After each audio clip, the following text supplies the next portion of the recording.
Forum yang didirikan pada 1999 tersebut juga memiliki posisi yang cukup strategis. Karena secara kolektif, negara-negara G20 ini merepresentasikan 60% populasi bumi, 75% perdagangan global, dan 80% PDB dunia.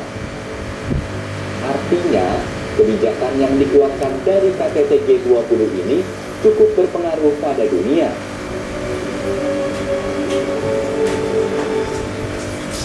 Masih soal KTT G20, sebenarnya ada dua jalur pembahasan dalam forum G20.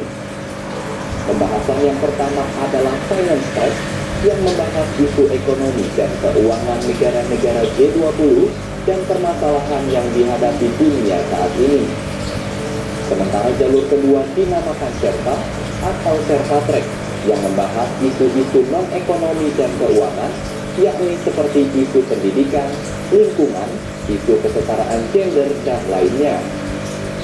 Oh iya, untuk kalian tahu nih, Indonesia adalah satu-satunya negara di kawasan Asia Tenggara yang tergabung dengan G20 loh. Ini artinya Indonesia tentunya memiliki sederet kiprah saat menjadi anggota G20. Apa saja itu? Yang pertama yakni mendukung negara-negara berkembang untuk mengamankan anggaran nasional dalam krisis likuiditas. Kemudian yang kedua adalah mendukung konektivitas melalui kerjasama dan pertukaran pengetahuan. Dan juga yang ketiga, mendukung adanya forum tempat berkumpulnya para startup unicorn di seluruh negara G20 untuk saling bertukar ide. Gimana? Keren banget kan? Nah, barusan kan kita udah bahas apa itu G20. Namun, mungkin banyak di antara kalian yang masih bingung apa sih bedanya G20 dengan G7 dan G8. Jadi, G20 adalah forum yang beranggotakan 20 negara, termasuk negara berkembang, salah satunya Indonesia. Sementara kalau G8 ini sebenarnya organisasi eksklusif yang beranggotakan negara-negara maju saja, yakni seperti Amerika Serikat, Inggris, Rusia, Jerman, Kanada, Italia, Jepang, dan Prancis.